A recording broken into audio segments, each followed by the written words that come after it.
My fiancé said her ex was just a friend, until I found the engagement ring he gave her hidden in our closet. I always thought I knew Emma. We met in college, dated for 5 years, and got engaged just last fall. We were planning a summer wedding, beachside ceremony, small gathering, all the things she dreamed about since she was a little girl. Or so I thought. Emma was everything I ever wanted, smart, sarcastic in the best way, emotionally tuned in, and wildly beautiful without even trying. So when she mentioned she still talked to her ex, Andrew, I tried to play it cool. He's just a friend, she told me once. We dated way back in high school. Nothing serious. We're just good at staying in touch. I didn't push it. I trusted her. Or at least I thought I did. But there were moments. Little signs. Once, I saw his name pop up on her phone late at night, 12:13 a.m. She turned the screen away quickly and said it was group chat stuff. Another time, she got home late from work with smudged eyeliner and a half-lie about drinks with coworkers. And then there was that weird weekend trip to her hometown. She said it was to see her mom. I offered to come along. She insisted I stay. It's just easier this way, she said. Still, I ignored my gut. I told myself I was being insecure. But then came the closet. She was out running errands. I was cleaning the apartment, rearranging some boxes in our walk-in closet when one of them fell. It was an old shoebox, taped shut. I wouldn't have opened it if it hadn't already burst on impact. Inside? A small velvet ring box. Black. Elegant. Definitely not the one I gave her. I opened it. Inside was a diamond ring, not mine. Bigger, fancier, clearly expensive. And beneath it? A folded letter. It was short. Just a few lines in Andrew's handwriting. This should have been yours all along. I still mean every word. I didn't move for 5 minutes. My pulse pounded in my ears, and my fingers went numb. I sat on the floor of the closet holding someone else's engagement ring. Someone who wasn't me. And the worst part? She had kept it. She'd hidden it. And she never told me. That's when I knew something wasn't right. Something was very wrong. I took photos. Of the ring, the letter, the box. I carefully packed it all back the way I found it and returned the box to the exact position. Then I waited, because if there's one thing I learned that day, it's that Emma was hiding more than just memories. That night, I watched Emma differently. She came home smiling, tossing her keys on the counter like nothing in the world was wrong. She gave me a kiss on the cheek, asked about dinner, and started talking about wedding favors like everything was normal. Like we were still the same. But everything felt fake. I couldn't unsee that ring. I couldn't unfeel that note. Every word she said sounded rehearsed, like she was performing in a play she'd written herself. I asked her casually, "Hey, remember Andrew?" She froze, just for a second. Not long enough for someone who didn't know her to notice. But I noticed. "Of course," she said, brushing a lock of hair behind her ear. "Why?" "I was just thinking, he was kind of a big part of your past, right?" She shrugged. "I mean, sure. We dated. It wasn't that deep." "Not that deep?" "That ring said otherwise." "So why'd you guys break up?" That time she took a little longer to answer. "We grew apart. He was moving away for a job, I was starting school. It was mutual." I wanted to scream. I wanted to throw the ring on the table and demand the truth. But I didn't. Instead, I said, "Would you ever have married him?" She laughed. Laughed. "God, no. What kind of question is that?" And then she changed the subject. That night, while she slept beside me, her breathing slow and even, like she didn't have a care in the world, I stared at the ceiling, wide awake. The man she claimed she'd never marry had given her a ring, and she kept it. Hidden. Along with a letter that sounded a hell of a lot like a promise. So I made a plan. The next morning, I told Emma I was working late all week. She didn't even ask questions. Just kissed me goodbye and said she'd see me around 8. But I didn't go to work. Instead, I parked a few blocks from our apartment and waited. At 7:45 p.m., I saw her leave, dressed nice. Hair done. Makeup perfect. Too perfect for someone who was supposedly staying in for the night. She got into her car and drove off. I followed. And what I saw proved everything I feared was real. I followed her across town, keeping my distance, heart pounding the whole way. I knew what I might see, but I was still hoping I was wrong. Hoping she'd pull into a Target parking lot. Or meet up with a girlfriend for dinner. Or literally anything that didn't confirm the knot in my gut. But she didn't. She pulled into a quiet little bar near downtown, the kind of place with low lighting, cozy booths, and too much intimacy to pretend it was casual. I parked across the street, stayed in the shadows, and watched. 5 minutes later, a man walked in. Tall. Dark hair. Confident. And Emma lit up when she saw him. She hugged him like she hadn't seen him in years. Like she missed him with every inch of her body. Like I wasn't even real. Then they sat down together. Close. Too close. She reached across the table and took his hand. I couldn't breathe. That wasn't just a friend. That wasn't innocent. That was someone she loved. Or maybe still did. I snapped a photo. Hands touching. Smiles shared. Her wedding ring still on her finger, glinting under the table candlelight. It was like watching my own life collapse in front of me, in slow motion. But I didn't confront her. Not yet. I waited until she came home. She walked through the door at 10:42 p.m., humming to herself. Humming. Like she just had the most relaxing evening imaginable. I sat at the kitchen table, lights low, phone in my hand. She jumped when she saw me. "Oh, hey! I didn't know you were still up," she said, laughing nervously.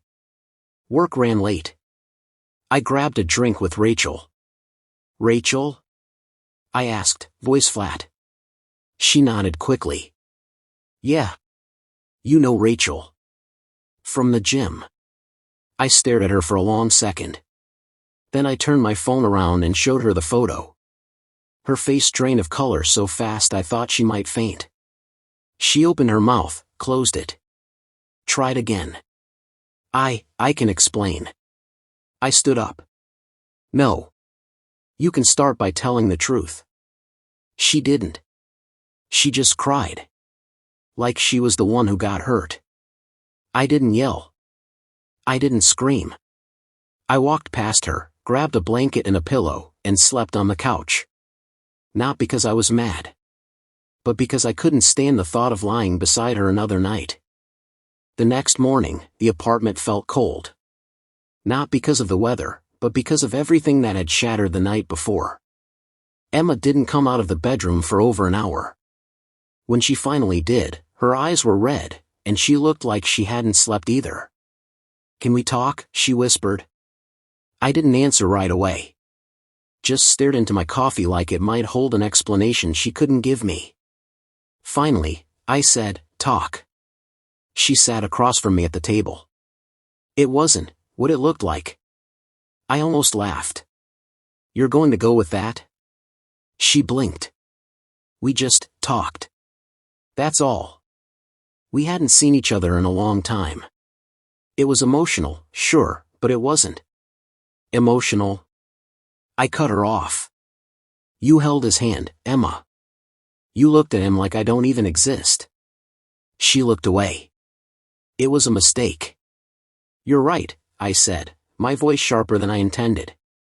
"It was a mistake. But not just what you did. Letting you back into my life, trusting you, that was the real mistake." Her face twisted like I slapped her. "Don't say that." "Why not?" "It's true, isn't it?" She bit her lip, tears forming again. "I didn't sleep with him." I stared at her. "But you wanted to." She didn't deny it. That silence was louder than any confession. We sat there for a long time. Just the two of us. No yelling. No accusations. Just the weight of everything unsaid pressing down on both of us. Then she said the thing that broke me more than anything else. "I didn't think you'd care." That hit like a knife in the chest. I stood up, shaking. "You didn't think I'd care? After everything we've been through? After all the times I stayed, even when it was hard, even when you pulled away? You thought I wouldn't care?" I thought, you stopped loving me. I wanted to scream. Break something. But instead, I whispered, "Then why didn't you just leave?" She didn't answer. Because she didn't have one. Because people like her don't leave. They wait until they have something better to run to. I grabbed my keys and walked out. I didn't know where I was going, I just needed air. Space. A reality that didn't include her face, her lies, her pretending everything was fine. I drove for hours. Thought about what came next. Did I want to fix this? Was there anything left to fix? Or was I just holding on to the memory of something that died a long time ago? By the time I came back, it was dark. She was still sitting in the same spot. "I'll move out," she said, voice hollow. "I'll pack tonight." I nodded. But deep down, I wasn't sure that was enough. Not anymore. Emma packed her things quietly. No shouting, no begging, no dramatic tears. Just quiet movements, as if she knew it was over and there was no point fighting it. That silence. It made it all worse somehow. More final. I watched her for a while from the hallway. She folded clothes into a suitcase that had collected dust in our closet for years. The same suitcase we used on our honeymoon. The irony wasn't lost on me. "You can stay the night," I said. My voice sounded like someone else's. Cold. Mechanical. "I'll sleep on the couch." She didn't answer. Just zipped the bag and stared at the floor. I walked out before she could say anything. I couldn't handle another half-truth. Another weak excuse masked as regret. That night, lying on the couch, I remembered something my mom said years ago when Emma and I first started dating. She had pulled me aside, cautious but kind, and said, "She's not ready to be anyone's forever yet. She's still chasing something she can't name." Back then, I thought she was being overprotective. Judgmental, even. Now, I realized she had seen something I didn't. The next morning, Emma was gone before sunrise. She left the spare key on the kitchen counter. No note. No goodbye. Just absence. And silence. I should have felt relief. Instead, I felt hollow. The following week, I threw myself into work. Anything to avoid thinking. I didn't tell anyone, not even my closest friends, what had happened. I wasn't ready for the looks of pity, or worse, the questions. But the silence didn't last long. Because 3 days later, I got a message from someone I hadn't heard from in years. Mason. Her ex. "Hey," it read. "We should talk. I think you deserve to know the truth." I stared at the message for a long time. Truth? Hadn't I already seen enough? Still. I replied. We met that night at a quiet bar downtown. He looked older, tired, but strangely calm, like someone who had already weathered the storm I was just entering. He didn't waste time. "I never stopped talking to her," he said.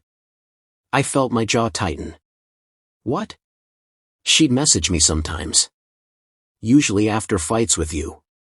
Or if she felt lonely. I never responded at first, but last year, she came to my office. Told me she was reevaluating her marriage. She wanted to know if I still thought about her. I stared at him. "Did you?" He hesitated. "Yeah. I did." Of course he did. But I didn't want to be that guy, he continued. So I told her no. Told her to work on her marriage. But she kept showing up. And last week, she kissed me. I closed my eyes. I pulled away, he added. I swear. I told her this was wrong, that I wasn't going to be her backup plan. That word again, backup plan. Just like what she said when she thought I wasn't listening that night. She said something, Mason continued. Something I think you should know. I looked up. She said, I need to figure out if he's really what I want, or if I'm just scared to be alone. That was it. That was the final nail in the coffin. She wasn't sorry. She was confused. And I had spent years of my life being her safety net while she tried to decide if I was enough. I left the bar without saying another word. When I got home, I sat in the dark and stared at nothing for hours. I thought about the years we spent building a life. The birthdays. The holidays. The quiet moments that felt like they meant something. And I realized. They meant everything to me. But maybe nothing to her. And that's the hardest part of betrayal. Not the act itself. But realizing you were the only one who ever truly believed it was real. 2 weeks passed. Emma didn't call. Didn't text. No apology. No explanation. And I didn't reach out either. It was like we'd both silently agreed, this marriage, whatever it had become, was over. But even in her absence, she still had one last surprise for me. It came in the form of a letter. Not an email. Not a text. A real, physical letter, tucked into our mailbox like it was the 90s again. Her handwriting was familiar, sharp and neat. I almost didn't open it. But curiosity won. Inside was a short note, written with the kind of calm detachment that only comes after you've made peace with hurting someone. I'm sorry things turned out this way. I didn't plan for any of it. I guess I was just searching for something I couldn't explain. I hope one day you'll forgive me. No name. No love, Emma. Just that cold little paragraph. That's when it hit me. She didn't regret what she did. She regretted getting caught. I didn't cry. I didn't rage. I just laughed. Because here's the thing. While she'd been out searching for herself, I had quietly started rebuilding my life. I found a lawyer. One of the best in the city. The prenup we signed years ago? Ironclad. Turns out all that pressure from my parents to sign one just in case had been the wisest move of my life. Emma wasn't getting the house. She wasn't getting my business shares. She wasn't even getting the dog, because, legally, he was mine before the marriage. I didn't do it to punish her. I did it to protect myself. To draw a line. To say, you don't get to betray me and still walk away with pieces of the life I built. The day we finalized the divorce, she looked shocked. Like she expected a negotiation. Like she thought I'd still try to fix things. I didn't. Not anymore. You really had no idea I knew, did you? I asked as we signed the final paperwork. She looked up, blinking. What do you mean? I smiled. About Mason. About the nights you said you were working. About the hotel. Her mouth parted slightly, the color draining from her face. I knew everything weeks ago, I continued. I just wanted to see if you'd ever come clean. She didn't say a word. I handed my pen to the clerk, shook my lawyer's hand, and walked out. That night, I didn't mourn. I celebrated. Not because I was happy it ended this way, but because I finally reclaimed my dignity. Emma was my past. A chapter one would never revisit. And for the first time in years, I looked ahead. And saw a future that was mine. Not built on lies. Not dependent on someone else's confusion or loyalty. Just mine. The funny thing is, I never would have followed her that night if I hadn't felt something was wrong. But sometimes, that gut feeling, it saves your whole damn life.